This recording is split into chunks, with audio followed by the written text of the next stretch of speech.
なたは神聖なものを汚した。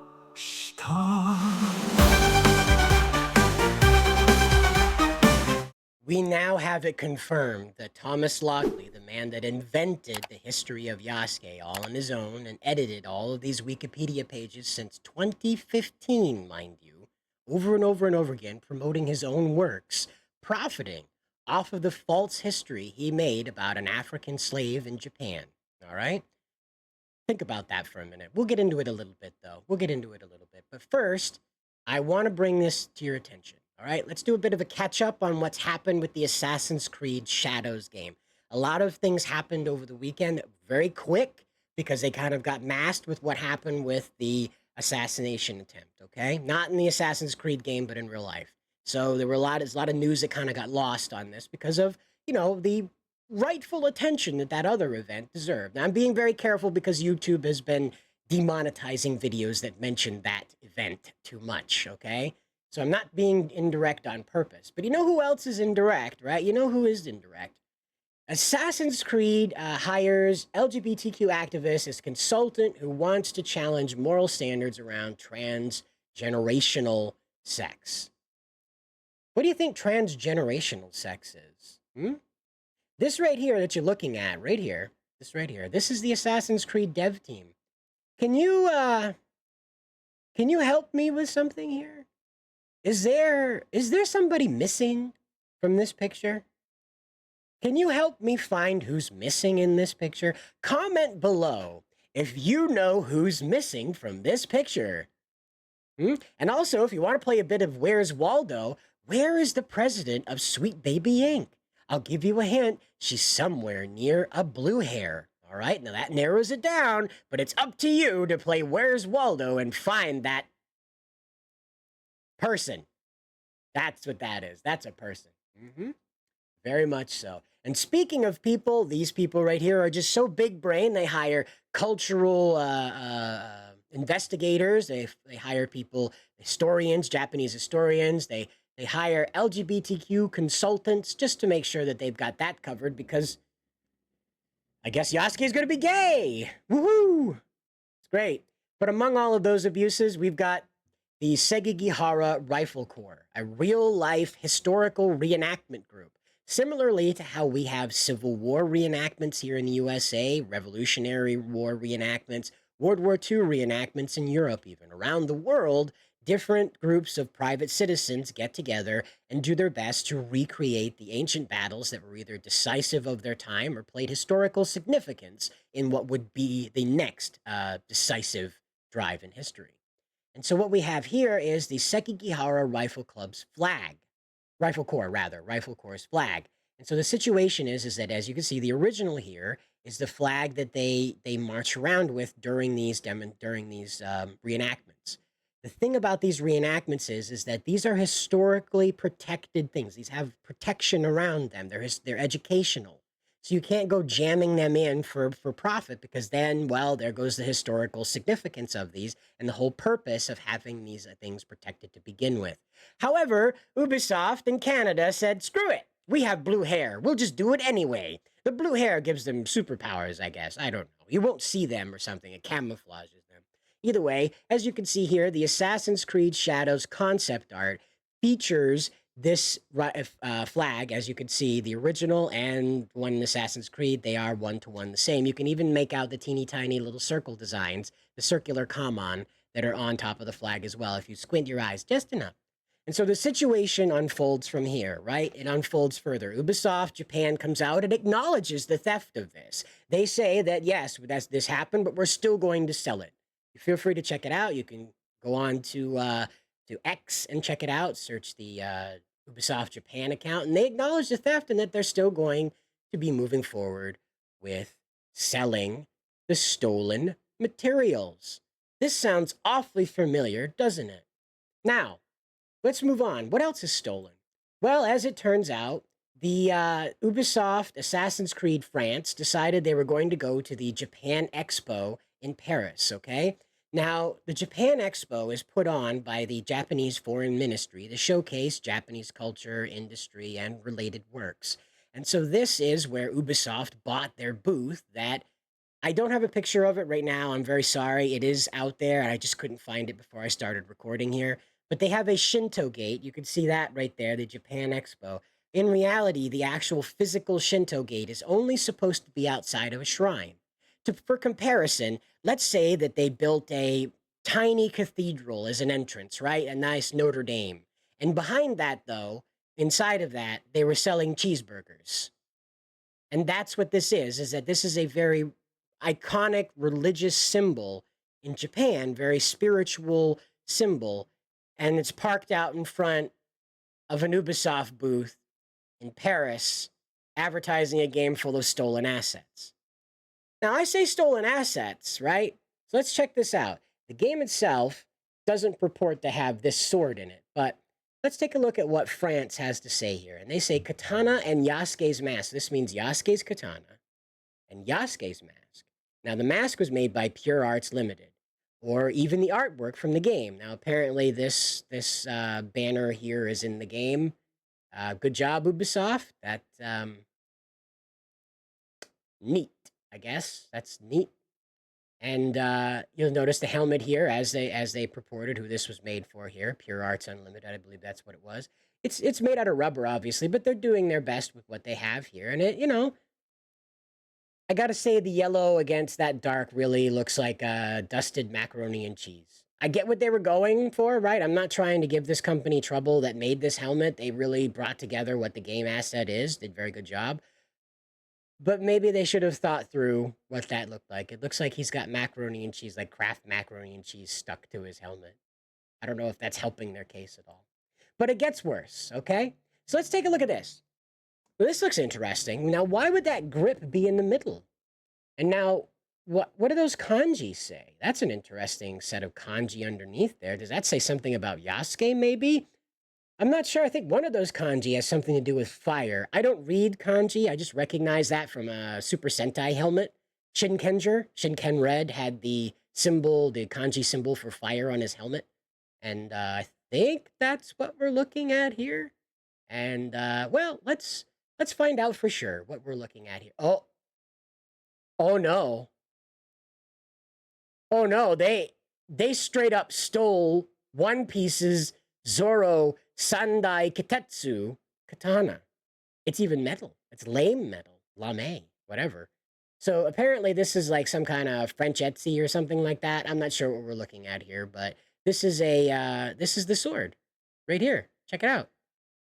Look at this. See, there's the stand, right? We'll even go over here and take a look at the stand. See, there's the stand. Yep, there's fire. I don't know. I think that's earth, wind, fire, air, and spirit? Space? The void? I'm not sure what that is there, but it could say Eat It Joe's for all Ubisoft knows, honestly. So let's go back over here to the sword in question, and, well, would you look at that? It's got the little gold grippy doodads here with the crisscrosses, and, well, there's the lines. You see the lines right here. Let's look at the sword again. Oh, there's the lines. See the lines? We can get in even closer, just in case people want to play dumb in the comments. And so, look at that. Look at the lines. There's the lines right there. And let's go back over. There's the lines right there. Ta-da! It's the same sword. They stole the sword from Zoro. I'm sorry, I get the One Piece kids, for kids, don't give it up Zolo. Remember that? Ya-yo, ya-yo. Hit like and subscribe if you remember ya-yo, ya-yo. I can't believe somebody like put that to a recording and then decided to distribute that nationally in all seriousness with no irony whatsoever. It's amazing. Speaking of having no irony whatsoever, check it out. It looks like they got a community note. Oh no, guys! What could that community note have to say? And it says, this is Zoro's toy. I said it right that time. Yeah. This is Zoro's toy sword from the Japanese manga One Piece. This is not a Japanese sword from the Muromachi period in Japan, nor is it a work of art by Ubisoft. Uh-oh, guys. Uh-oh, the community notes have got you by the tail now. What are you gonna do? Uh-oh. They haven't responded to this yet. They've just sort of let it fly. But you know what? I am a good X user, and I just want to like rate this here, guys. So I just want to say like this is citing a high quality source. Yep, that's correct. Yep, 2 sources here. Yep, explaining that. No, it's 1 source. Sorry, it's a translation. It's above and below. We got 1 source, very high quality one though. And I want to say it's easy to understand. Yep, that's pretty easy to understand there. That they stole it. And yeah, it addresses the claim that belongs to Yasuke and that they stole it. Yep. Yeah, okay. And then it provides the important context. Yeah, that's a very important context that they stole it. Yep, that's correct. And it's pretty neutral and unbiased language, letting us know that Ubisoft has no original ideas of their own. So I'm just going to go ahead and just hit submit on that one. Thanks, Community Notes, for reminding us that they stole it. Yep, they stole it. But let's get back into what's going on with Thomas Lockley, all right? So now that you've understood now that Ubisoft is full of stolen material and they're advertising with stolen material. If you don't know, it's not okay to buy cosplay materials and try to pass them off as belonging to another franchise, especially for money, all right? So they're advertising this game with Zoro's sword that has nothing to do with One Piece and does not have Oda's blessing in legal form whatsoever. I don't know about you, but that spells trouble. So let's find out about Thomas Lockley, who is the source of where Yasuke's spectacular history as the legendary Black Samurai came from. He's even in Encyclopedia Britannica. That's how far this guy's lies sank. He's been exposed for editing Wikipedia since 2015, as I said earlier, and now he's editing the Encyclopedia Britannica as a professor of English. I don't know what kind of vetting process they have with Britannica, but what are we doing? You're going to end up letting like a professor of automotive technology come in and do like biology reports? Come on, dude. Come on. This is ridiculous. Yeah, Britannica, dude. Get your thing together, dude. Britannica, bro. Let's go. So, again, now that I've said that he's with Britannica, he's gone and edited Britannica, now here's the connection with Ubisoft. So as you can see right here, this is his book, Thomas Lockley. We have it wrote down here, right?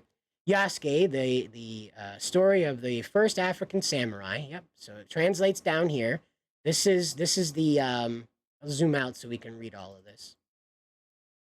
And so it says here about Yasuke, right? So this is a translation of the synopsis above. And it says, Yasuke, a unique black samurai who attracts attention not only in Japan, but also overseas. Oh boy!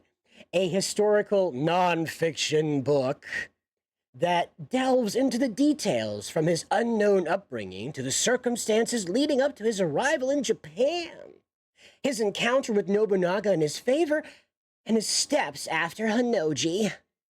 Now, Mr. Lockley, in all of his wisdom, decided, I should tell everybody that I'm not related to this whole Ubisoft Assassin's Creed thing. And he writes, thank you for your support over the years. Due to the hate mail connected with the Assassin's Creed game, which I have nothing to do with, and have no intention of playing, but many people seem to think I am responsible for, I will be freezing this account. I hope not forever, but who knows? Oh, it's so hard lying about another culture. Ah! I really dislike this guy. I really dislike this guy. I don't want him hurt. Don't get me wrong. Don't do anything to this fella. Humiliation is payback enough. Believe me. This guy thinks his word is law. Having that challenged is punishment enough for him. But I want to bring your attention to this. This is the actual Assassin's Creed Spotify podcast in which this evidence where Lockley was working with Ubisoft to clarify Yasuke's history with Nobunaga is real. Is a real deal, active thing. You can go check it out on Spotify right now. It's over here at the Echoes of... Where did this go? What happened? Oh, okay, that's what happened. There we go. Sorry, I do these things live, guys. I do these things live.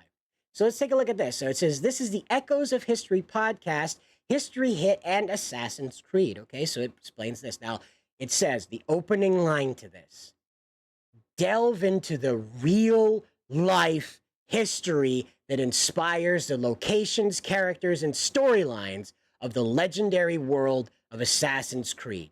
So everybody out there that's like, Assassin's Creed is fiction. Why are you so mad? Buzz off.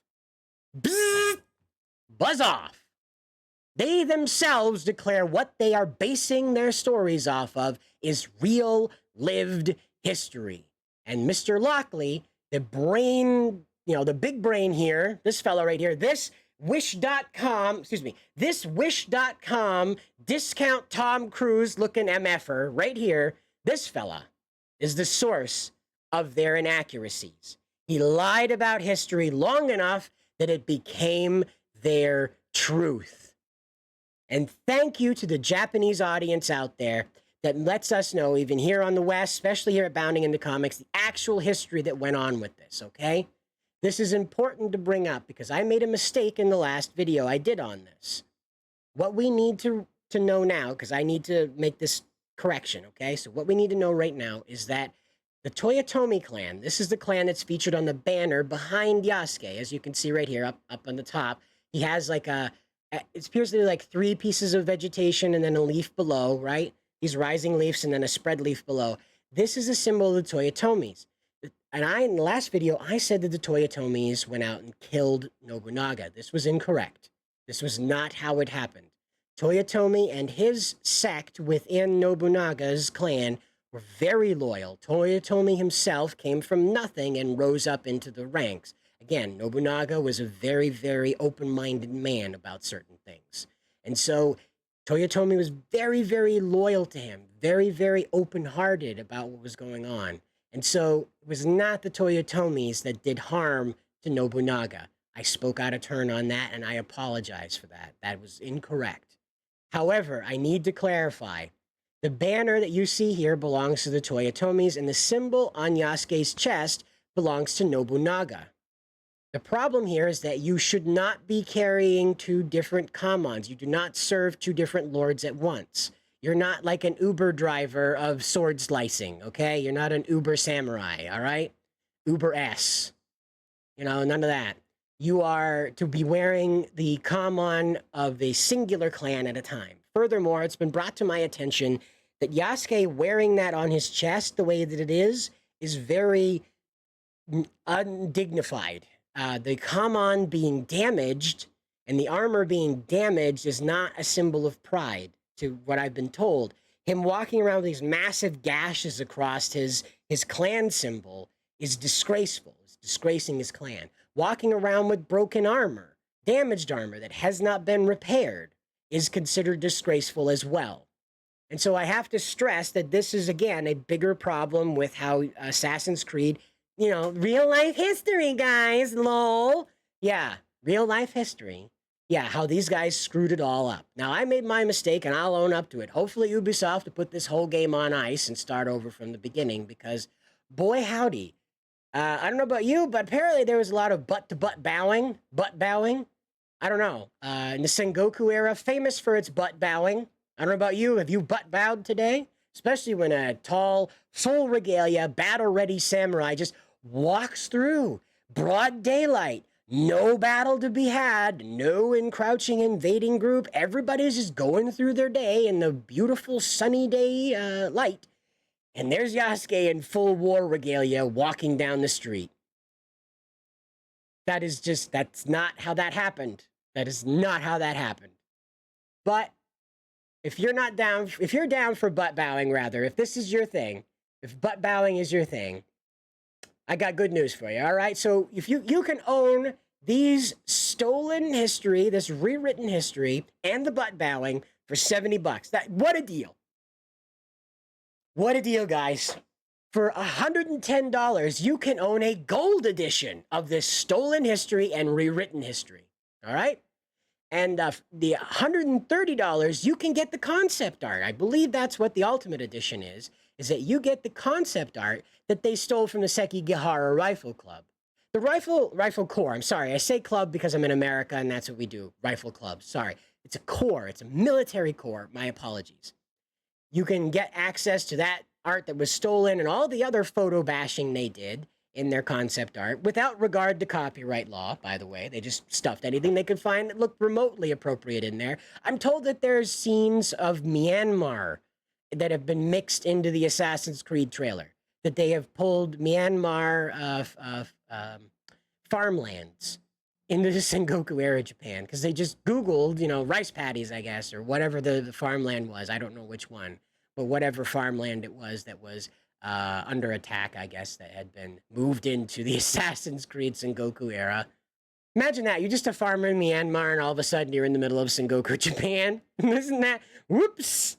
Whoopsie daisies. But yeah, for $130, you can own all of that stolen material, the butt bowing, and Yasuke's stolen identity, rewritten by a white man that profits from it. Let me just cap the video off with that. Drink it in, guys. Drink it in. Drink it in. All right? The progressives, the people that tell you and I that we are the racists for rejecting Ubisoft, heralded, championed, platformed, warmed the credentials of. They made Lockley out to be the authority on Yasuke, right? Meanwhile, Lockley is a white guy from England, all right? Let me just press that into your head. A white guy from England who is an associate English professor at Nihon University, right? And now Nihon University, oh, that sounds prestigious. I'm told it's like DeVry. And in fact, they have a history of covering up crimes against Japanese. Yes, their own people. They will cover up crimes against their own people. So it's any wonder why he found a job there and why he's been able to proliferate the insanity that he's been able to. Well, let's close this out. A white guy from England, professing himself to be an expert on a black man's life, is now making money, has been making money rather, on an African slave's lived life that wasn't interesting enough for Thomas Lockley. Remember that. Yasuke's real life is I'm told he wasn't even a sword bearer, I guess. I believe he was. From what I read, it says he's a sword bearer, but I've been told by the Japanese audience in our comments on the previous video on this that Yasuke, in fact, was sort of like an intimidation factor because of his skin color, because of his height. I have to remind you, Yasuke was 5'10" in a time in Japan when the average height was around 5'3", 5'4". There were tall people that, Nobunaga had Yasuke traveling with two other large guys. I just can't remember their names at the moment. I don't want to get them wrong. So again, Yasuke was intimidating. And again, I'm told too by our Japanese audience that he was a bit of a circus animal, that Nobunaga brought him around as like an oddity. And while that upsets our modern sensibilities, right?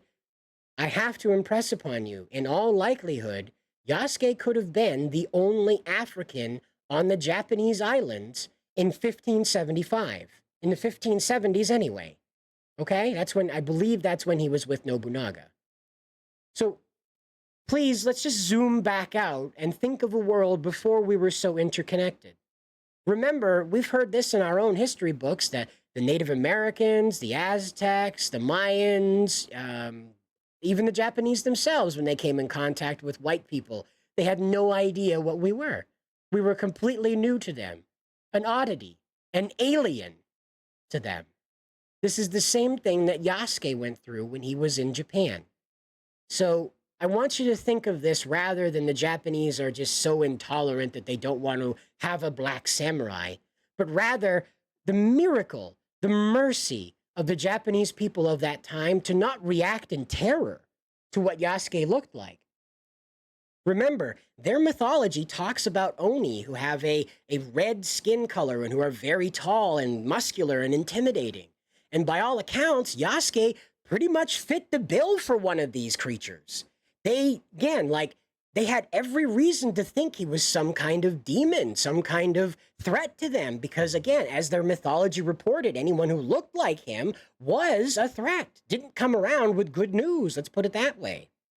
And you have to remember, this isn't the Japanese being closed-minded and intolerant, it was the 1500s. Not a lot of Africans were getting around in the world if they weren't escorted by Europeans or other nations that decided to plunder Africa.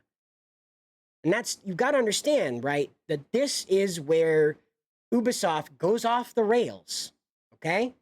that it's not enough the Japanese were kind. It's not enough that Nobunaga himself was just fascinated with Yasuke and didn't kill him. You got to remember, he's an absolute alien to them. They have no reason. There's no social dogma to tell them that this is wrong. There's nothing around them that tells them that African people are even human. They'd never encountered anyone like him. And yet they had mercy and gave him a job. They gave him a place to live. They gave him a name. And above all, they didn't kill him. They didn't kill him. Not even when Nobunaga was defeated and the clan that conquered him came around and were ordering the samurais under his command to kill themselves, to commit Sudoku. I don't know if I could say the other word because of how the algorithm works now. I don't want to get this video taken down. It's pretty important. Sorry, guys. So we have the Sudoku incident, right? Where this is, they are self-deleting, if you will. And Yasuke did not have this fate forced upon him. This, again, is more evidence that he is not considered a samurai. But we're told, too, that the clan that overtook Nobunaga didn't recognize Yasuke as human. That Nobunaga himself was one of very few people on the Japanese islands that recognized that Yasuke was a human being. Maybe to a lesser degree, maybe a lesser human being, but for the 1500s, that's pretty open-minded. I do want to remind you, too, that Nobunaga tried to scrub the black off of Yasuke several times. They thought he was dirty, and if they scrubbed him hard enough, it would come off. They had never perceived of a person like Yasuke before, and yet through the mercy of their hearts, the compassion of Nobunaga, he was not executed for simply being strange. And again, I have to stress that they had no reason not to deal with this. Like, even the average commoner, they did not know that this exists. Let's say that Nobunaga was a very worldly man and he was aware of Africans beforehand and he just wanted to own one, right? That was not the average commoner. The people that Yasuke walked by most of the time had never, ever perceived of a human being like him and would, in all circumstances, perceive him to be a threat given his appearance. And again, I'm not judging the Japanese as inadequate. People in the 1500s didn't get around a lot, guys. There was a lot of gotta survive and defend my family from animals, from invading tribes, from other groups of people who wished to do my family harm. We didn't have a modern luxury of security systems and door locks that mattered in any real circumstance, You put a big old bar of wood across your doorway at night to make sure nobody broke in, but it didn't stop them from burning down your house to force you out. This is the 1500s. This was not a time when there was a lot of kumbaya going on in Japan either. So a character like Yasuke wandering around was doubly terrifying. A, because there were other regional lords who were at war with Nobunaga, or at the very least not happy with him. And then, on the other end of that, you had Yasuke walking around as a complete alien. So you have people that are like, I don't know what to make of this person. This could belong to an invading group. This could belong to an adversarial clan. I have to take care of this before it gets to Nobunaga. We just want to assume that people in the 1500s had our morality, had our thinking of the world, when in reality, they were people in the 1500s, and they had the current understanding of the world at that time. And for the Japanese, they were very open-minded with Yasuke. And that's the message I'll leave you with on this one, is that Thomas Lockley didn't think that was good enough. Ubisoft didn't think that was good enough. Until the next one, guys, good luck out there.